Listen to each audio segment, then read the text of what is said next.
Hey, this is Miranda from the future. So when I downloaded the video, it actually didn't have any sound, so enjoy the voiceover instead. I really didn't want to be adopted. Way back when Tim Drake was first conceptualized as a character, he was meant to have his own family. Part of this was because Marv Wolfman didn't really think that the Dick Grayson wardship thing would work in modern time, which it probably wouldn't. And then part of this was also because Tim was created to be a much more independent character than his predecessors. This worked in two ways. On the one hand, it really limited Tim's overall impact on Bruce's status quo, and on the other hand, it allowed Robin to be separated from Batman much more easily. When Tim's dad finally did die in 2004 as part of Identity Crisis, the in-universe reason given for why Tim didn't want to be adopted is that he didn't want to lose his independence. A lot of people in Tim's life had died within a relatively short time period, and he actually wanted to leave Gotham, something he couldn't do in Bruce's custody.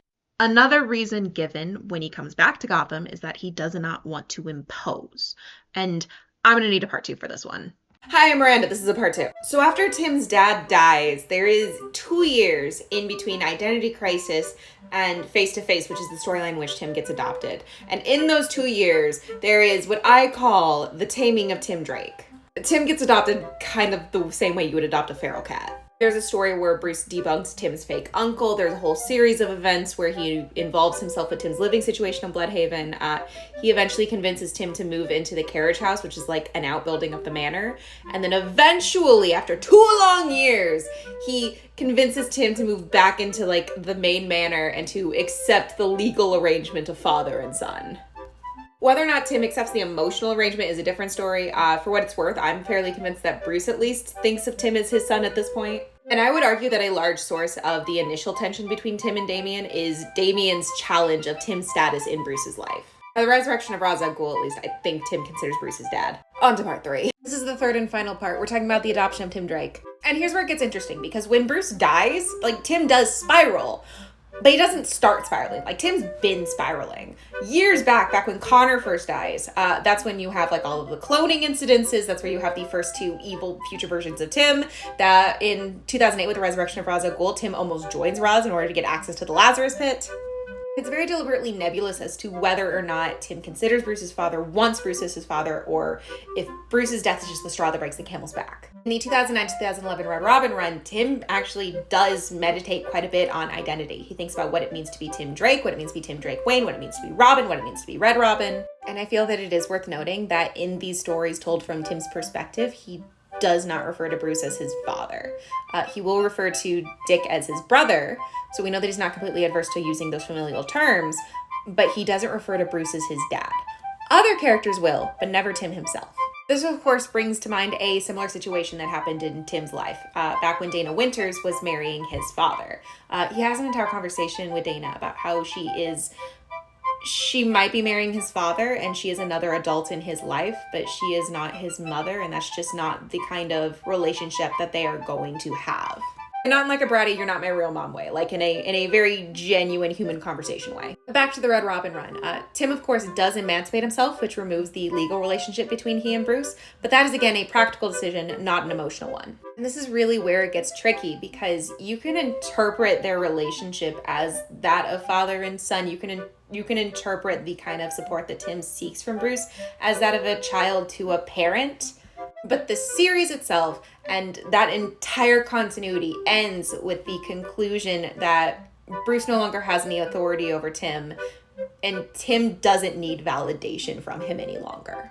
In the New 52, Tim was not Bruce's son. To be quite frank, he had no desire to be. And then in the Rebirth era, I would argue we have significantly more textual evidence that they do consider themselves in these terms of father and son. We definitely have evidence that Bruce explicitly thinks of Tim as one of his sons.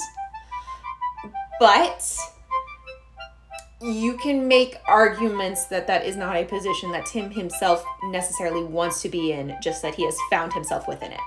Isn't that just Tim Drake in a nutshell? See a need, fill a need, oops-a-daisy. No, I'm in too deep with all these emotional shipwrecks.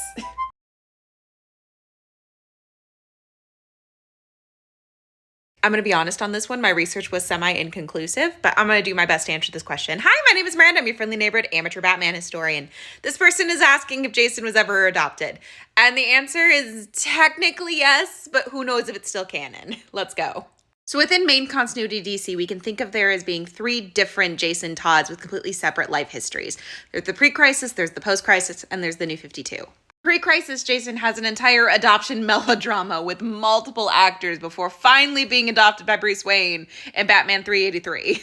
By contrast, New 52, Jason only really knew Bruce for about 8 months before he died and didn't really have a formal legal relationship, as far as I can tell. And finally, we have post-crisis Jason, which is the one that is most relevant to our discussion today. And while I was unable to find a direct reference to an adoption during Jason's time as Robin, I did find a reference to it in the New Titans 55. However, in Red Hood Outlaw 32, he is referred to instead as a ward and a foster, so who knows?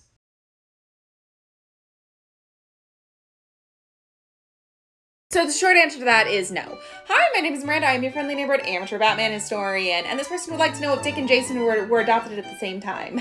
But for a very long time, Dick was Bruce's ward. I've spoken about this in other videos, but for the purposes of this conversation, wardship denotes a legal relationship between an adult who has guardianship over a child, but that legal relationship is severed once the child grows up. This is in contrast to adoption, wherein a legal relationship is maintained throughout their lifetimes. There's a lot of reasons for that, but like the too long don't read is that there is no world in which fun-loving, bachelor, dilettante Bruce Wayne is given full custody of a child. The wardship is the legal compromise. It is in essence him throwing money at the problem and then a judge looking at him being like, well, you do seem pretty nice. The emotional reason given is that, in essence, Dick had a dad, he loves his dad, he doesn't want to replace his father. And that is something that Bruce has always respected. It is worth noting that this conversation was had when Dick was 12 and super grieving and was never really revisited, but for better or for worse, that's the reason. And this remains the status quo pretty much up until Jason is adopted. Pre-crisis, in the middle of Donna Troy's wedding, Dick and Bruce actually have a conversation where Dick comes up to him and in essence asks, like, hey, why didn't you ever try to adopt me? And Bruce in essence says, I was young and career-driven, and I didn't yet understand the value of family. And now you're a man. Batman can't adopt a man. And this conversation is super important. So important, in fact, that it has survived multiple reboots. And this is the conversation that actually gets thrown in Dick's face in the wake of Jason's death. It is worth noting that despite their legal relationship, there are many, many, many examples of Bruce referring to Dick as his son, of Dick referring to Bruce as his father. It's just a thing that exists. The emotional connection has been there for a very long time. The legal connection does not come into play until 2001. And in 2001, issue 17 of Gotham Knights, that is when Bruce presents Dick with the legal paperwork that would formally adopt him, that would actually give them that legal relationship. It is symbolic at that point. Obviously, Dick is a grown-ass man, he's not a child, but it is, in essence, Bruce's way of saying, you are my son, you are my legacy, I don't want to live in a world where anybody can contest that. This is very quickly followed by a very racist storyline where somebody does in fact try to contest that. But as far as I know, the paperwork does go through after that storyline is resolved. And that, my friend, is the adoption of Dick Grayson. One small caveat before I sign off, I am unsure as to whether the Gotham Knights story is still canon, as to whether the paperwork is still canon. Within the last year, both Bruce and Dick have referred to each other as father and son, so the emotional connection at least is still there.